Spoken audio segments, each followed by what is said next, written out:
Isang mapagpalang araw sa iyo, kapatid. Over a cup of coffee, let us take a look at our gospel lesson found in Mark chapter 8, verse 31 through verse 38. Ito'y patungkol sa pagpapahayag ng ating Panginoong Hesus ng kanyang kamatayan maging ng kanyang muling pagkabuhay. At kasunod din doon yung pagtuturo ng ating Panginoong Hesus tungkol sa halaga ng pagiging isang disipulo ng ating Panginoong Hesus.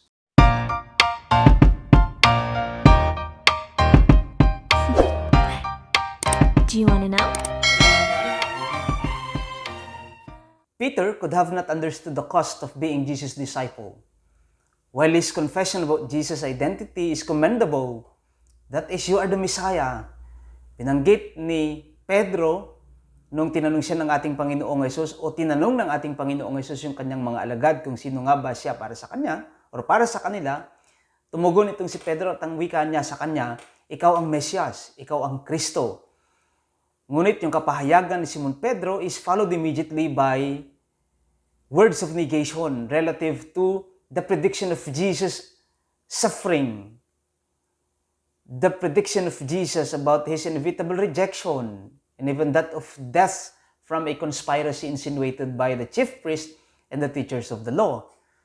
Kung kaya't nang sinabi ng ating Panginoong Hesus tungkol yung kanyang kamatayan muling pagkabuhay, nabagabag itong si Pedro at sabi niya, naway hindi ito mangyari sa'yo.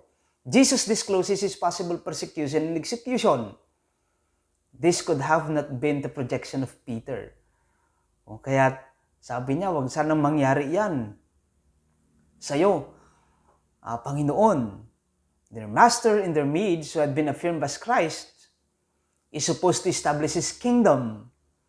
And so Jesus, perhaps as Peter envisioned, will sit at the throne of his royal power and authority in a glorious, magnificent palace. Kung kaya't yung sinabi ni Pedro kay Jesus, ito'y parang hindi pagkilala doon sa kapangyarihan at maging doon sa pagkahari ng ating Panginoong Hesus, ng pagiging hari ng ating Panginoong Hesus because of the possible persecution and even that of his execution.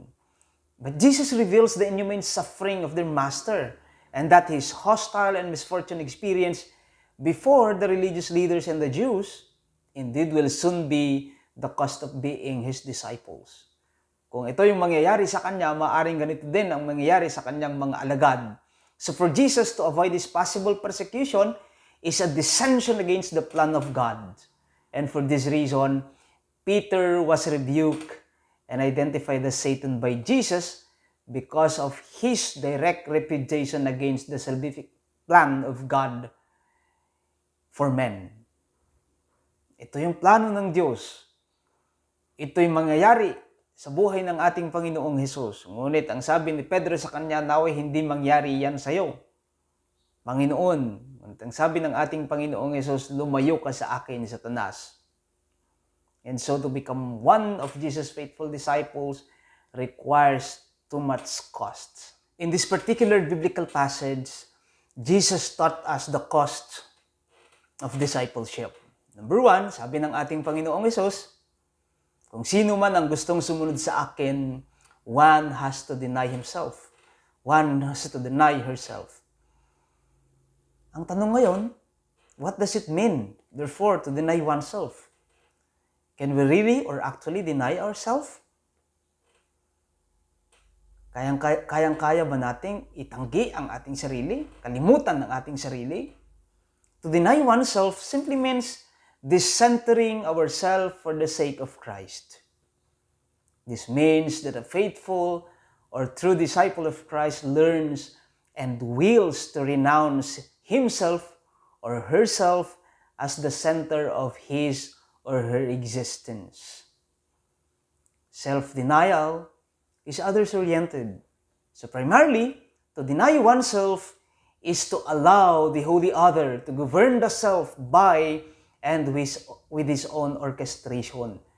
Pinapabayaan natin ang paglimot sa ating sarili ay pagkilala na ang maghahari sa iyong sarili, maghahari sa iyong buhay, walang iba kundi ang ating Panginoon.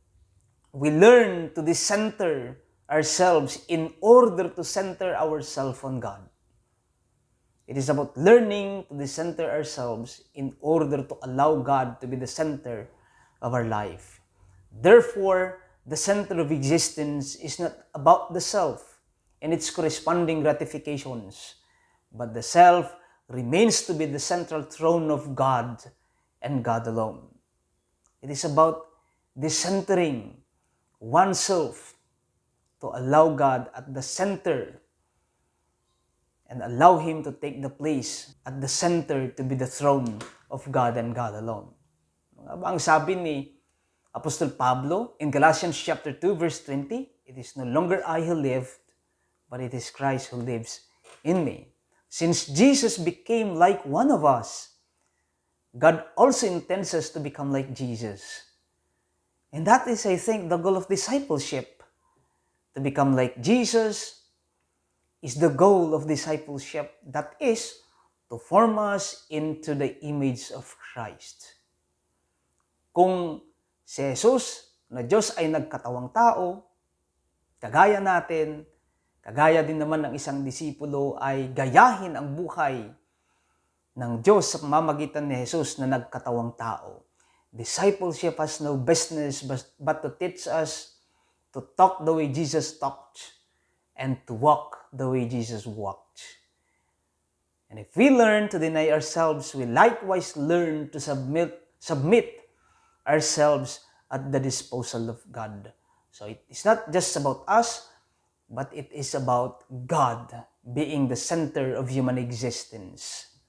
Secondly, Jesus requires His disciples to carry their cross.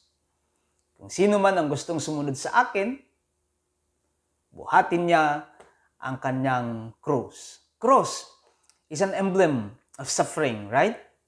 Crucifixion is a form or method of capital punishment in Jesus' days. It was neither a religious symbol nor an insignia of glorification. It is a symbol of humiliation and execution. And in that case, yung buhay ng ating Panginoong Jesus, it's actually a form of capital punishment when you will be put to death by crucifixion. This means that to carry the cross is to carry the symbol of suffering, like Jesus. Sabi ng ating Panginoong Jesus, hindi ka pwedeng maging alagad, o kung gusto mong sumunod sa akin at maging tunay na alagad ko, kailangang buhatin ang iyong cross. To become Jesus' faithful disciple, one has to share with Him the cross He carried through the valley of execution. A disciple of Christ has to be prepared for suffering and death. Jesus' disciples are never ensured of freedom from persecution. Kaya nga't sinabi ng ating Panginoong Jesus, if you want to follow me, come and carry your cross. As Dietrich Bonhoeffer once said, when Christ calls a man, He bids him come and die. So becoming one of Jesus' faithful disciples does not render us invulnerable to the power of evil. However, He never fails to empower us in order to endure affliction throughout life. Thirdly, Jesus requires His disciples to follow Him. Number 1, to deny oneself. Secondly, carry your cross. And number 3, He requires His disciples to follow Him. To follow Him means striving to be like Him. This means that we strive in order to manifest the life of Jesus through our mortal flesh. Na makikita sana yung buhay ng ating Panginoong Jesus sa pamamagitan ng ating mga buhay. To follow Him does not require arbitrary decision. Hindi lamang basta-basta ang pagsunod kay Jesus. It demands a lifetime commitment. And so to follow Christ is a daily decision that lasts a lifetime. It is not measured by a significant number of days or years. It is expected to manifest on a daily basis. Disciples learn by following the footsteps of their master. The moment a disciple fails to follow his master's footsteps is the moment where discipleship ends. Kung nakalimutan mo nang sumunod sa mga yapak ng iyong Panginoon, doon na din nagtatapos yung proseso ng pagiging alagad mo. It is not too easy because being a disciple costs too much. Being Christ's disciple is not easy. It requires self-denial, carrying the cross, which means possible persecution, a possible suffering, and will end to execution. And in that way, we are also called to follow Him. Muli, isang mapagpalang araw sa iyo kapatid, at pagpalain ka nawa ng ating Panginoon.